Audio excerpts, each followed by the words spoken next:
दर्शक बंधुओं का हमारे इस जनमानस अमृत यूट्यूब चैनल में स्वागत है। अमर सिंह राठौर भाग 4 में आपने सुना कि अमर सिंह धोखे से मारे गए। बादशाह ने उनकी लाश को दरबार में मंगवा लिया और पत्र भेजा कि अमर सिंह की लाश को करबला में मुस्लिम रीति रिवाज के हिसाब से दफन किया जाएगा। ऐसा पत्र भेज दिया। वो ये देखना चाहते थे कि राठौरों में कोई अमर सिंह जैसा वीर और बहादुर है तो उसे ही अमर सिंह के पद पर नियुक्त करूंगा। ये समाचार सुन नौ मेले में राम सिंह और हाड़ी रानी को बड़ा दुख हुआ।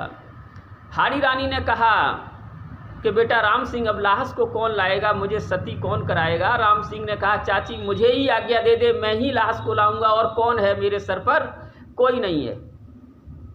हाड़ी रानी ने कहा बेटा नहीं, मैं भल्लू सिंह को पत्र लिखती हूँ। भल्लू सिंह अमर सिंह के छोटे भाई थे, बांदी के पुत्र थे, इतना अंतर था। लेकिन भल्लू सिंह अमर सिंह में आपस में नहीं बनती थी, दोनों अलग रहते थे। राम सिंह ने मना भी किया कि चाची भल्लू सिंह पर पत्र मत भेजो। कहा वो मदद करे, वो क्या मदद कर लेगा, वो नहीं आएगा। लेकिन हाड़ी रानी ने कहा नहीं बेटा, उसे आजमा लेते हैं। तो पत्र लिखती हैं। इससे पहले का समाचार आप हाल सभी सुन चुके हैं भाग 4 में। अब भाग 5 में यहाँ से आगे का हाल देखते हैं कि भल्लू सिंह आते हैं या नहीं आते। हाड़ी रानी पत्र लिखती है, स्वस्थ श्री जुग जुग जियो देवर मेरे बलधाम, मो दुखिया की लाज अब आप रखें या राम। आप रखें या राम लाज रखवैया, मो विधवा की है मझधार में नैया। महाराज तीसरा और न कोई दिखाए, दुख सागर में दुखिया का दे बेड़ा पार लगाए। रणजीत बांकुरे नैया मेरी खिवैया, सो दिवर गए सुरलोक तुम्हारे भैया। महाराज गयो करतार सब तरह लोट, कौन करावे सत्ती मोकू पड़ी गजब की चोट। सर करन गयो काबुल को जेठ हमारो, ताके पीछे ये वज्र राम ने डारो। महाराज राम सिंह बालक सरेन काज, राखी जाए तो राखो आए राठौर वंश की लाज। बादशाह तुम्हें नीचा दिखलाना चाहे, लाशा प्रीतम का दफन कराना चाहे। महाराज लिया जिन तेगा से जगजीत, तुम जीवित क्या ताकि ऐसी मिट्टी होए पलीत। जो नाक रखो मुख पे तो जंग मचाओ, लाशे को लाओ सत्ती मुझे कराओ। महाराज नहीं अब कायरता को काम, अमर न कोई रहो जगत में कर लो अपना नाम।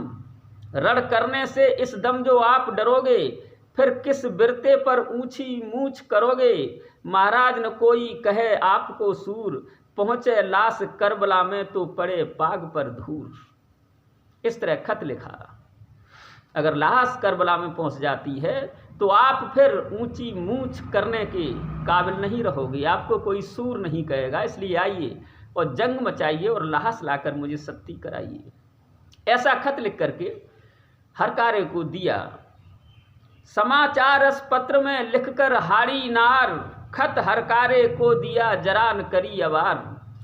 जरान करी अवार पत्र लेकर हरकारा धाया, उधर कचहरी से फारिग हो भल्लू घर पर आया। बाकायदे जाए कासिद ने झुक आदाब बजाया, कार्ड लिफाफा पाकिट से दीना नहीं बिलम लगाया। उधर भल्लू सिंह भी कचहरी से फारिग होकर के आए घर पर। इधर हरकारा पहुंचा, उसने अपनी जेब से पत्र निकाल कर भल्लू सिंह को दिया। देखिए, हाल पढ़कर पत्री का बदन कांपा छत्री का, हुआ व्याकुल सब चोला। भ्रकुटी दो मरोर जोर से हरकारे से बोला। भल्लू सिंह ने जैसे ही पत्र पढ़ा, शरीर में गुस्सा छा गई, आंखें लाल हो गईं, सुर्ख डोरे आ गए। और हरकारे से क्या कह रहे हैं भल्लू सिंह, कर रही त्रिया चरित्र क्या लिखे बनाकर आंख। पहले भी पूछा कभी जो अब भेजी डाक, जो अब भेजी डाक जले हुओं को और जलावे। कभी ब्याह गौने में न्योता दे न हमें बुलावे, अपना खाना अपना पीना लाज कौन को आवे। सिर कटवावन हेतु कुटुंब का हमको आज बनावे। अरे क्या पत्र लिख रही है, कभी कोई हमारा उससे संबंध नहीं है, जब सर कटवाने की बारी आई तो मुझे परिवार का घर का बना रही है। और हरकारे से कहा कि जाए उससे कह देना जाकर के, भरोसे मेरे न रहना, हमें लिख जोग पठावे, और सिर कटवावन हेतु बाप भैयन को क्यों न बुलावे। वो सर कटवाने के लिए अपने बाप भाइयों को क्यों नहीं बुला लेती। ऐसी बात भल्लू सिंह ने हरकारे से कही। जो कुछ भल्लू सिंह करी कासिद से गुफ्तार, सो सब सुनती थी खड़ी राजपूत की नार। भल्लू सिंह ने जैसा भी कुछ कहा हरकारे से, तो भल्लू सिंह की पत्नी भी वहीं खड़ी होकर के उसे सुन रही थी। उसे बड़ा दुख हुआ। राजपूत की नार जेठ का मरना सुन घबरानी, रंज अलम गम गर्क हुई नैनन भर आया पानी। देख बुजदली पत की मन सोचे उपाय छत्रानी, उत हरकारा जाए राम सिंह से कुल कही कहानी। भल्लू सिंह की पत्नी को बड़ा दुख हुआ, और ये भी दुख हुआ कि उसका पति कैसी बुजदिली की कायरता की बातें कर रहा है। हालांकि नहीं बनती थी तो कोई बात नहीं, बड़े संकट में तो घर को परिवार को एक साथ हो जाना चाहिए। वो उपाय सोच रही है कि कैसे भल्लू सिंह को भेजे। इधर हरकारा ने आकर के राम सिंह से पूरी बात कही कि भल्लू सिंह ने क्या कहा है। उसकी बात सुनकर के राम सिंह को अपनी चाची पर ही क्रोध आया कि उसे पत्र क्यों भेजा। सुनत कासिद की बानी, जहां पर हाड़ी रानी, कुमर वहां पहुंचा जाके, दांतन होठ चबाए एकदम बोला गुस्सा खाकी। राम सिंह ने अपनी चाची हाड़ी रानी से कहा, किया पेस्तर ही मने सुन भल्लू का नाम। चाची, मैंने भल्लू सिंह का नाम सुन करके तुझे पहले ही मना किया था, लेकिन तुम नहीं मानी। चाची, किस नामर्द पे तैं भेजा पैगाम, किस बुजदले पर, किस नामर्द पर तूने खत भेजा था। चाची, मैंने मना किया था।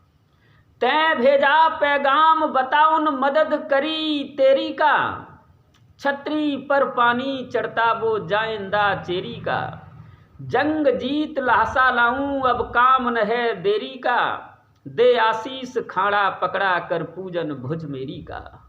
चाची, अब तू मुझे ही आज्ञा दे दे। अरे छतरी पर पानी चढ़ता, पानी तो छतरी पर चढ़ता है, जोश तो छतरी को आता है, वो तो बांधी का जिया है, वो क्या युद्ध करेगा। कहा वह मदद करेगो, अंश को कटे मरेगो, जाए जंगी रण जोड़ूं, असल बिंद जसवंत सिंह तो सती करा के छोड़ूं। तू मुझे आज्ञा दे, मैं अगर जसवंत सिंह का पुत्र हूँ तो तुझे सती करा के छोड़ूंगा।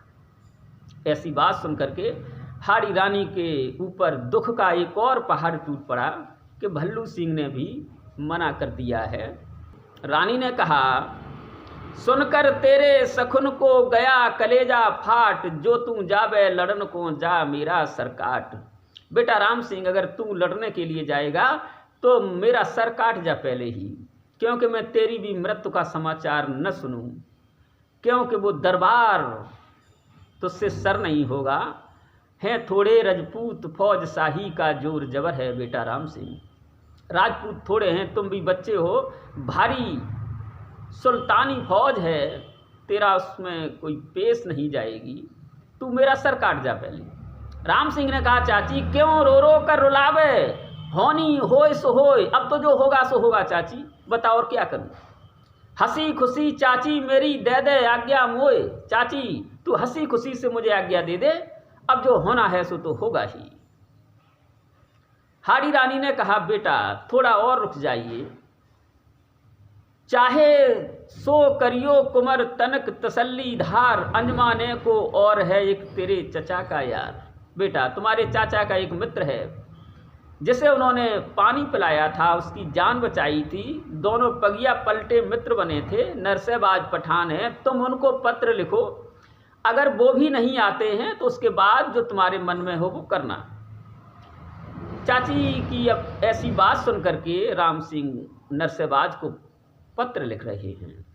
सुनकर रानी के वचन राम सिंह मनमार, नरसेबाज पठान को नामा लिखत संहार। नरसेबाज पठान को पत्र लिख रहे हैं।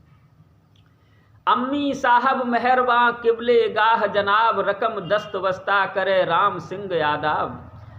बाद अदब आदाब रकम दीगर यह हाल हमारा, 9 महले से आज खैरियत कुल कर गई किनारा। पगड़ी पलटा यार अमर सिंह गया आपका मारा, याद करे चाची मेरी लाओ तशरीफ खुदारा। मेहरबां चचा हमारे थे जिगरी यार तुम्हारे, मेरी आफत में पड़ना दानिशमंद आप हैं हजरत यार मार मत करना। ये पत्र लिख दिया राम सिंह ने, आपके मित्र मारे गए हैं, मेरी चाची आपको याद कर रही है, हम लोग बड़े संकट में हैं, मेरे संकट में सहायक बनना। ऐसा पत्र लिख करके हरकारे को दिया। हरकारा चला और नरसेबाज पठान को पत्र दिया जा करके। जब पत्र दिया नरसेबाज पठान को तो उसकी भी क्या हालत हुई। आह उपकर गस खाया, मुजतरिब हो घबराया, अश्क आंखों से जारी, यह गत देख पिदर की बानी नबीर सूल उचारी। नरसेबाज पठान ने पत्र पढ़ा तो जब उन्हें मालूम पड़ा कि अमर सिंह मारे गए हैं तो बहुत दुख हुआ, शरीर पीला पड़ गया, आह निकल गई मुंह से। वहाँ पास में नरसेबाज पठान का बेटा नबीर सूल भी बैठा है। उसने कहा, पिताजी क्या बात है, इस पत्र में ऐसा क्या लिखा है जो आप इतने घबरा गए, आपका शरीर कांपने लगा, पीला पड़ गया, आप रोने लगे। नरसेबाज पठान ने कहा, बेटा नबीर सूल कुछ कहते बनती नहीं मेरे बरखुरदार, पगड़ी पलटा यार था अमर सिंह राठौर। मेरा एक अमर सिंह राठौर पगड़ी पलटा मित्र था, पगड़ी पलटकर दोस्ती मुस्फक बनाया था मुझे, एक दिन पिला जल जिसने मरने से बचाया था मुझे। सो अमर सिंह दुश्मन की सह से दगा से मारा गया, औरत ने मेरी ओटली सुनकर तमारा आ गया। जो दूं मदद उसको तो मैं दुश्मन बनूं सुल्तान का, गर दूं दगा दोजख पड़ूं करजी रहूं एहसान का। बेटा दुख इस बात का है कि अगर मैं उसकी मदद करता हूं, उसकी स्त्री की, तो सुल्तान का दुश्मन बन जाऊंगा, और उसकी मदद नहीं करता हूं तो एहसान का कर्जदार रह जाऊंगा। मेरी हालत सांप छछूंदर जैसी हो रही है। अब देखिए नबीर सूल ने क्या बात कही अपने पिता से। सितम इस कदर से रहे दिल में हिम्मत हार, तो फिर क्यों पगड़ी पलट उसे बनाया यार। उसे बनाया यार दगा मत दो उसकी नारी को, चलकर बाबा जान जंग की करिए तैयारी को। बादशाह से कर हिसाब लो चुका तलब सारी को, छोड़ सिपह सालारी को कर देओ हसर यारी को। अपने पिता से नबीर सूल ने कहा, इस तरह हिम्मत हार रहे हो तो पहले उसे पगड़ी पलटकर मित्र क्यों बनाया था। अब बादशाह से हिसाब कर लो और मित्र की मदद करो जाकर के। मैं भी साथ चलूँगा आपके, आप अवश्य मित्र की मदद करें। ऐसी नबीर सूल की बात सुन करके नबीर सूल और नरसेबाज पठान दोनों दरबार में जाते हैं और बादशाह से अपना हिसाब करते हैं, और हिसाब करके अपनी सेना ले 9 महले के लिए तैयार होते हैं। उनका धौंसा डंका बजता जा रहा है। 9 महले के नज़दीक आकर के जब हाड़ी रानी ने उस धौंसे की आवाज़ को सुना तो राम सिंह से कहा, बेटा लगता है सुल्तान 9 महले पर ही चढ़ाया, अब हम तुम क्या करेंगे। राम सिंह ने कहा, चाची जी घबराइए नहीं, बादशाह नहीं नरसेबाज पठान ही आ रहे हैं, अब लगता है संकट दूर हो जाएगा। तब तक नरसेबाज पठान और नबीर सूल आ जाते हैं, राम सिंह से मिलते हैं, हाड़ी रानी से मिलते हैं, और हाड़ी रानी अपने दुख भरी पूरी दास्तान सुना देती है नरसेबाज पठान को। तो पठान ने कहा, आप घबराएं नहीं, मैं जाता हूँ युद्ध के लिए और लाश को लाकर तुम्हें अवश्य सती कराऊंगा। इस तरह से दे रानी को दिलासा नरसेबाज पठान, बादशाह से लड़न का किया कुल सामान। लड़ने की अपनी तैयारी की, किया कुल सामान, जंग का नक्कारा बजवाकर, अली अली कर किले आगरे पर दीना हल्ला कर। खबर सुनत से दलेल खां को दीना हुक्म सुनाकर, सुन शाही फरमान आन उन मोहरा दिया लगाकर। अपनी सेना को लेकर अली अली करते हुए किले आगरे पर हल्ला कर दिया, अपनी सेना चढ़ा दी किले आगरे पर नरसेबाज पठान ने। जब शाहजहां ने सुना कि अब युद्ध की तैयारी है, नरसेबाज पठान ही सेना लेकर आ गए हैं, तो उनके यहाँ के एक वीर योद्धा दलील खां को उन्होंने भेजा तो दलेल खां को बड़ा क्रोध में भरे हुए आते हैं और पहले से ही उन्होंने अपना तेगा खींच लिया। बड़े भारी गरूर से खींच ली तेग दूर से, छई सुर्खी नैनन में, नर से बाज मियाँ से यूँ बोला दलेल खां रन में।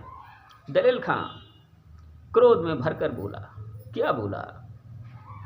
शर्म तुम्हें आई नहीं अबे नीच ना मर्द, मुसलमान होकर बना हिंदू का हमदर्द। दलेल खां ने कहा, अबे नीच नरसेबाज, तुम मुसलमान होकर के हिंदू की तरफदारी कर रहा है।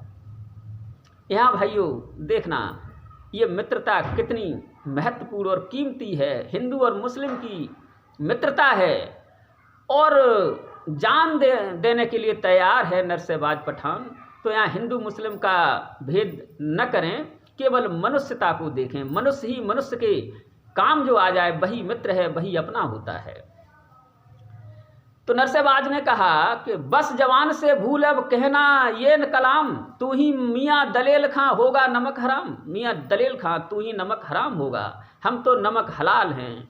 मित्र के ऊपर हम तो जान देने आए हैं। यहाँ मुस्लिम और हिंदू का भेद नहीं मैं रखता हूँ। क्यों बड़बड़ बोले बहुत बित बाहर कम जर्फ, जरा गौर कर देख तू इस खंजर की तरफ। नरसेबाज ने कहा कि मियाँ दलेल तू ऐसी बातें क्यों कर रहा है, तू मेरे खंजर की तरफ तो देख। ये सब बातें होने के बाद दलेल खां मन में क्रोधित हो जाता है और सुनत सखुन सहबाज के जलकर मियाँ दलेल, तेग निकाली म्यान से जरान करी झमेल। म्यान से तेग निकाल ली और देर नहीं की, इधर नरसेबाज ने भी तेग निकाल ली। दोनों एक दूसरे पर वार करने लगे। मियाँ दलेल ने वार किया नरसेबाज पर, नरसेबाज ने वो वार बचा करके पलट करके उस पर जब वार करते हैं तब क्या हुआ देखना।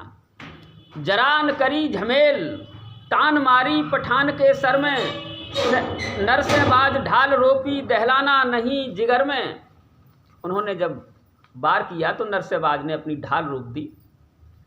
चोट बचाकर दलेल खां का की खींच दुधारा कर में, दिया डांट सर काट मियाँ की पटकी लहास समर में। दलेल खां की चोट बचाकर नरसेबाज ने जब अपनी चोट की तो दलेल खां का सर कट के गिर गया। जैसे ही दलेल खां का सर गिरा तो फौज तो अपने सेना नायक के साथ ही लड़ेगी। जब सेना नायक ही मारा गया तो फौज क्यों सर कटाएगी? फौज भागी, मर्द दलेल फौज सब भागी, अपनी अपनी जान बचाए, नरसेबाज पठान जान को लश्कर पीछे रेदत जाए। भाग फौज पहुंची गढ़ अंदर, देखी हालत शाहजहान, भेजे अब्दुल गनी सिकंदर जाफर अली करामत खान। अपनी अपनी सिपह संगले चारों वीर पड़े अर्राए। जब ये हालत बादशाह ने देखी तो अब्दुल गनी सिकंदर और करामत खान इत्यादि बड़े बड़े योद्धा उसने भेजे। तब तक नरसेबाज पठान की फौज जो थी किले के अंदर प्रवेश कर चुकी थी। अब किले में भारी युद्ध होने लगा। वो बहुत भारी फौज है, बड़े बड़े योद्धा हैं और नरसेबाज पठान पीछे नहीं हट रहा है। नबीर सूल और नरसेबाज दोनों अपनी सेना के साथ बड़ी वीरता से लड़ रहे हैं। लेकिन आप सोच सकते हैं कि एक तरफ बहुत भारी सेना है, एक तरफ केवल गिनी चुनी गिनती की सेना है, कब तक लड़ेगी? चारों तरफ से नरसेबाज घिर गया भाइयों। चौथर पासे हाथ पड़ रहे, कहाँ तक मियाँ बचावे जान, आखिर रुखसत हुए अदम को करदम हमदम पर कुर्बान। नबीर सूल बाप के मरते रड़ में हो गया काल समान, अब्दुल गनी पछारे पहले मारो फिर सिकंदर खान। जाफर अली करामत खां को भी निपटाए लगायो पार, बेड़ी मार देख बालक की भागी फौज डार हथियार।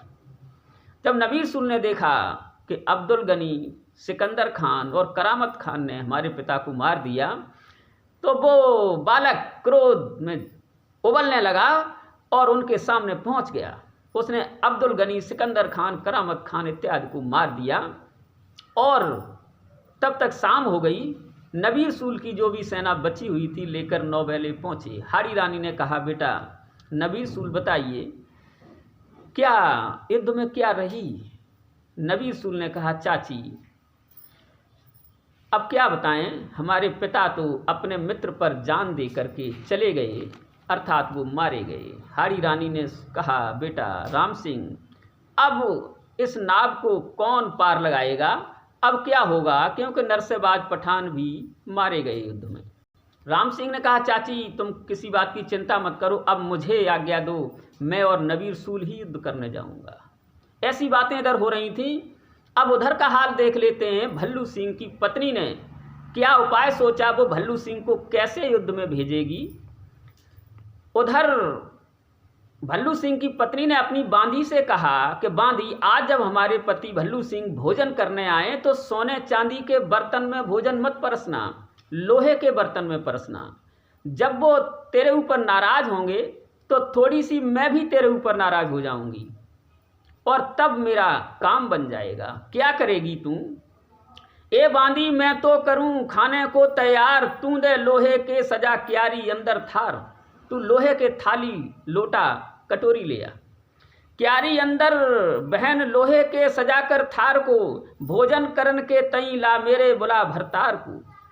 और उन्हें भल्लू सिंह को तू बुला ला। सुनकर रानी के वचन कीन जरा भी ढील। बांधी ने ऐसा सुन करके कोई ढील नहीं की। दासी ने इरशाद की फौरन की तामील। उसने लोहे के बर्तन सजा दिए और भल्लू सिंह के पास पहुंची और कहा, रानी साहिबा आपको बुला रही हैं भोजन के लिए। इधर 7 फुर्ती के रानी खाना लिया बनाकर, उत बांधी भल्लू को लाई जैमन हेतु बुलाकर। देखे लोहे के बर्तन पजल गयो छत्री निजमन, म्यान से खंजर खोला भ्रकुटी दो मरोर जोर से बचन इस तरह बोला।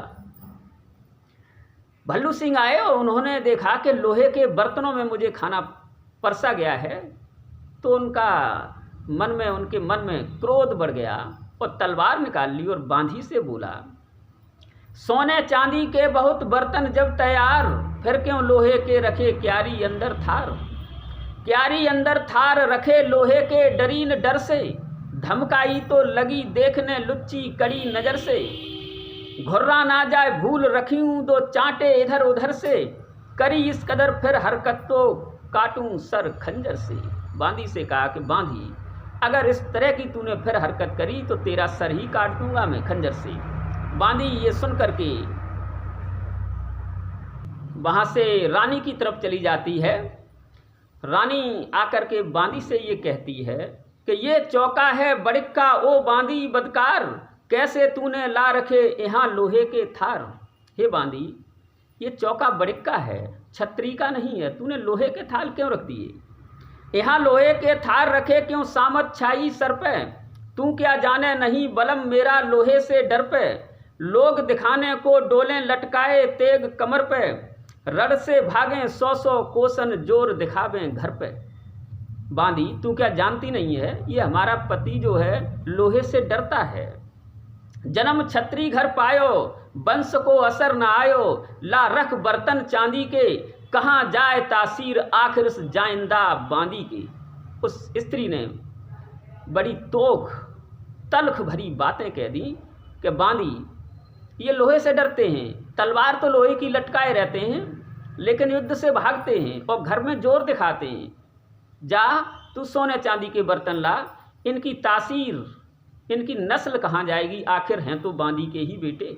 जब ऐसी बात सुनी अपनी पत्नी के मुंह से तो भल्लू सिंह आश्चर्य में आ गया, क्रोधित हुआ। उसने अपनी पत्नी से कहा कि कैसे लोहे से हमें डरत बतावे बाम। ओ स्त्री, तू मुझे लोहे से डरता हुआ क्यों बता रही है, क्योंकि रात दिना रण में पड़े लोहे ही से काम। हमें तो युद्ध में रात दिन लोहे से ही काम पड़ता है, लोहे ही से काम, सदा संग्राम करें लोहे से, काट काट भट सुबट लाश पर लाश धरें लोहे से। लोहे से मैदान जंग भरपूर भरें लोहे से, बतला मेरे ससुर की फिर किस तौर डरें लोहे से। बता, हम लोहे से क्यों डरते हैं। जंग रुक गई जहाँ पर, मैं पाई फतेह तहाँ पर, नहीं कुछ कुल बोरा हूँ, बेशक बांधी जाम मगर बैरन के मुख तोरा हूँ। रानी, बेशक मैं बांदी का पुत्र हूँ, लेकिन जहाँ मेरा जंग जुड़ गई वहाँ मैंने फतेह पाई है, मैंने बैरियों के मुंह तोड़ दिए हैं। तो उस स्त्री ने कहा कि जो नहीं हो तो लोह को तुम्हें खौफ भरतार, तो नहीं सड़ती जेठ की लहास पड़ी दरबार।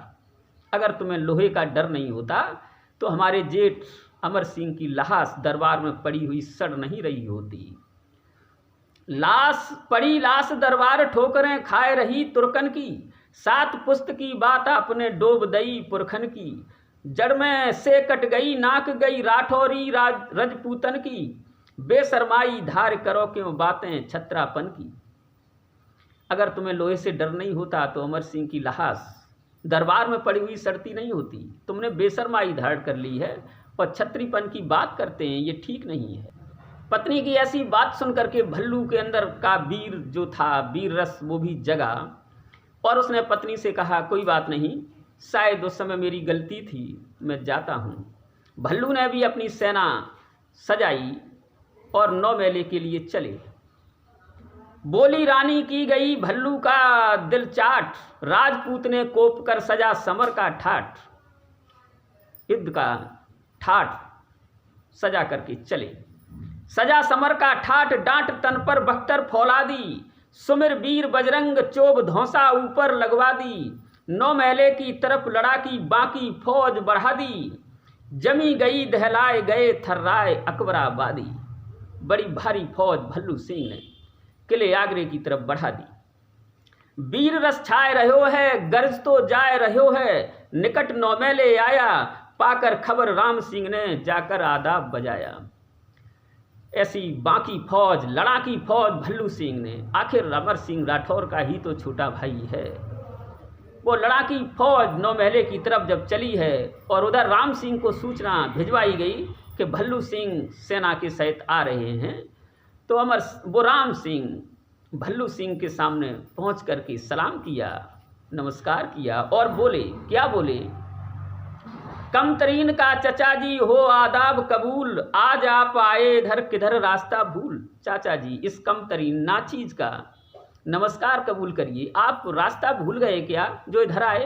राम सिंह ने वैसे ही लगने वाली बात कही, किधर रास्ता भूल मेहरबानी गरीब परवर की। महाराज, आप रास्ता भूल करके कैसे इधर आए। दुश्मन मरा मिटा झगड़ा कुछ रही न बात फिकर की, हम भी चचा आजकल में सोते हैं सेज समर की, रही सही कुल कसर आपके निकल जाए अंदर की। आपने अच्छा किया हमें या दर्शन दिया, आखिरी का सलाम लो, हम तो रण में मरे राज राठौरी तुम तमाम लो। राम सिंह ने बड़े दिल को चुभो देने वाली बात कह दी कि चाचा जी,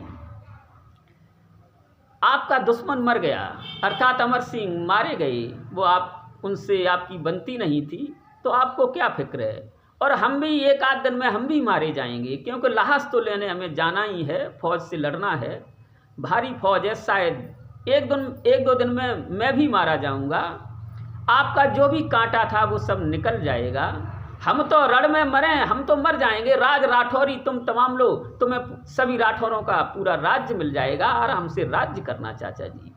ऐसी बात सुन करके भल्लू बड़े कायल हुए और उससे कहा राम सिंह से, बेटा चिंता मत कर राम सिंह, तू नहीं मारा जाएगा, युद्ध मैं करूंगा, और जो होनी सो हो गई, कहने में क्या सार, तू अपनी चाची कने रह बेटा होशियार, तू बेटा अपनी चाची के पास रह, मैं जाता हूँ युद्ध करने के लिए। काट भुज मुंड बिछा दूं, रक्त की नदी बहा दूं, लाश 9 मेले ला दूं, और करूं तेग जब म्यान सती भावज के तई करा दूं। बेटा राम सिंह, मैं अपनी तलवार म्यान में उस समय करूंगा जब भाभी को सती करा दूंगा, तू क्यों चिंता करता, ऐसे तीखे बोल मत बोल बेटा, मैं जा रहा हूं युद्ध के लिए। अब भल्लू सिंह युद्ध के लिए जाएंगे, क्या होगा अगले भाग में देखेंगे।